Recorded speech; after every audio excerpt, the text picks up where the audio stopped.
চলে আসলাম কক্সবাজারের আরও একটা ভিডিও নিয়ে। এর আগে আমি দুইটা ভিডিও শেয়ার করেছিলাম আমার বাচ্চাদের সাথে আমি কেমন এনজয় করেছি সি বিচে। তো এখন শেয়ার করব আমরা কোথায় গিয়েছিলাম, মানে খাওয়া দাওয়া করে, দুপুরে খাওয়া দাওয়া করে আমরা কোথায় গিয়েছিলাম আর খাবারের কথা কিছু বলবো। হ্যালো এভরিওয়ান, আসসালামু আলাইকুম, আশা করি সবাই ভালো আছেন। এই যে এখন যে মানে বেডটা যেভাবে দেখা যাচ্ছে সুন্দর করে গোছানো, আমরা কিন্তু হোটেল রুমে ঢোকার পরে ঠিক মানে এইভাবেই গোছানো ছিল। আমি তখন আসলে ভিডিও নিতে পারিনি। মেয়ে ঘুমাচ্ছে হোটেলে, এখানে এসে বসে আসলে খাওয়ার টাইম নাই, এর জন্য খাবার অর্ডার করে দিলাম পার্সেল করে। এখন হোটেলে নিয়ে যাব, ওইখানে বসে বসে খাবো।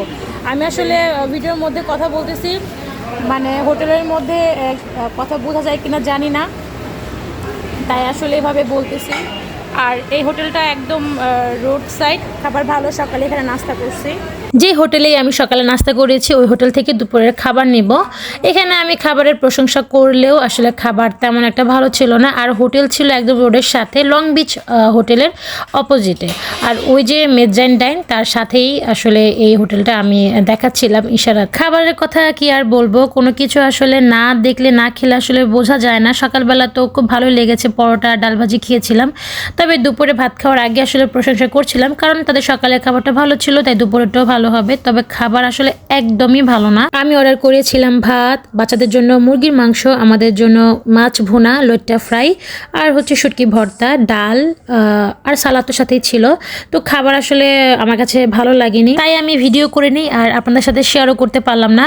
কক্সবাজারে যারা কয়েকবার এসেছেন তারা কিন্তু অবশ্যই জানেন যে হাতে গোনা কয়েকটা মানে হোটেলের খাবারগুলো ভালো, আর একটা হোটেলের খাবার আসলে ভালো না, একদম আনহাইজেনিক, একদম নোংরা পরিবেশে তারা খাবারগুলো সার্ভ করে। আর আমি যে হোটেলের খাবারটা নিয়েছিলাম, মানে ভাতের চাল না ফুটতেই আসলে নামিয়ে ফেলছে, তরকারির মধ্যে লবণ হয়নি, মানে কি একটা অবস্থা। যাই হোক, খিদা পেটে ছিল তাই আসলে খেয়েছি, তাও মোটামুটি চলে, মানে খাওয়ার মতো। ও ভিতরের যে হোটেলগুলো আছে ওগুলো তো একদম আসলে খাওয়ার মতো না। তো যাই হোক, একদম ভারাক্রান্ত মনে আর কি করা। এখন আমরা বের হয়ে যাব, মানে খাবার খেয়ে আমরা বের হয়ে যাব। আমাদের খেতে খেতে প্রায় সন্ধ্যা হয়ে গেছে, সন্ধ্যার পরে আমরা এখন বের হব। তো যাই হোক, খাবারের কথা তো বললাম। আমি এরপরে কোন কোন হোটেলে খাবার খেয়েছি সেটা তো অবশ্যই আপনাদের সাথে শেয়ার করব। তো বাসা থেকে যদিও প্ল্যান করে এসেছি কোন কোন হোটেলে খাবো, তবে এখানকার খাবার আমার মন একদমই নষ্ট হয়ে গেছে। তো এখন আসলে ভাবছি যে যেহেতু বাচ্চারা সাথে আছে, সব হোটেলের খাবার আমি আসলে খেতে পারবো না। তো কোন কোন হোটেলে খাবো সেটা তো আমি শেয়ার করেই দিব। আর এখন যাচ্ছি আমরা লাবণী বিচে আমরা কাসুন্দি যে রেস্তোরাঁটা আছে সেখানে আমরা বসবো, সেটা আপনাদের সাথে নেক্সট একটা ভিডিওতে শেয়ার করে দিব। আর এই যে যাওয়ার আগে আরেকবার দেখায় আমাদের হোটেলটা। আমাদের হোটেলের মানে আমরা 4 তলায় ছিলাম, আর এখানকার মানে 4 তলায় থাকাতে আসলে একটু খোলামেলা পরিবেশ ছিল, আর হোটেল কিন্তু খুবই ক্লিন ছিল। আর এই যে প্রত্যেকটা ফ্লোরে তাদের ওয়াইফাইয়ের জন্য পাসওয়ার্ড দেওয়া আছে। আমি আসলে ওয়াইফাই কানেক্ট করে নিয়েছিলাম, মানে যখন আমি হোটেলে ঢুকেছি তার কয়েক ঘন্টা পরে আমি কানেক্ট করে নিয়েছি। এছাড়া আমার মোবাইলে তো আসলে এমবি ছিলই, এমবি দিয়ে আসলে ভিডিও করেছি বা ভিডিও কলে কথা হয়েছে ওর বাবার সাথে। তো এরপরে যে আমরা এখন বের হয়ে গেলাম। আর লাবণী বিচে যাওয়ার আগে কিন্তু আমরা যেদিন আমরা ব্যাক করব ঢাকার উদ্দেশ্যে, সেটার জন্য আমি টিকিট কেটে রাখবো, কারণ অগ্রিম টিকিট করে রাখাটা নাকি ভালো। তো আমরা যে হোটেলে উঠেছিলাম তার পাশে একটা কাউন্টার ছিল, টিকিট কাউন্টার ছিল, ওখান থেকে আমি টিকিটটা করে ফেললাম। টিকিট কেটে ফেললাম, যাওয়ার টিকিট বাসে করে ফেললাম, যেহেতু প্লেনে আসছি। এবার যাব হচ্ছে বাসে করে। শ্যামলী এনার টিকিট করলাম।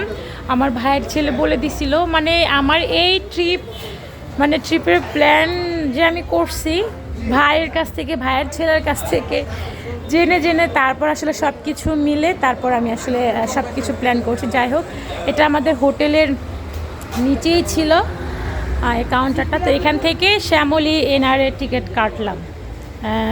ইনশাল্লাহ শনিবার রাতে হয়তো পৌঁছাতে রবিবার হয়ে যাবে। তো যাই হোক, এই তো সবাই দোয়া করবেন যেন ঠিকঠাকভাবে পৌঁছতে পারি। আমরা অটোতে আসি, এখন যাব লাবণী বিচে। ওইখানে যে কাসুন্দি রেস্তোরাঁ আছে ওইখানে আর কি যাওয়ার চেষ্টা করবো। মানে ওইখানকার খাবারের কস্ট বা ওইখানকার পরিবেশ কেমন তা তো জানি না, জাস্ট একটু এক্সপ্লোর করবো ওইখানে গিয়ে। তো এই যে অটোতে আমরা আনন্দের সংবাদ এই যে দেখেন কি অবস্থা। পর্যটক ও কক্সবাজার। আমাদের হোটেল দেখাই।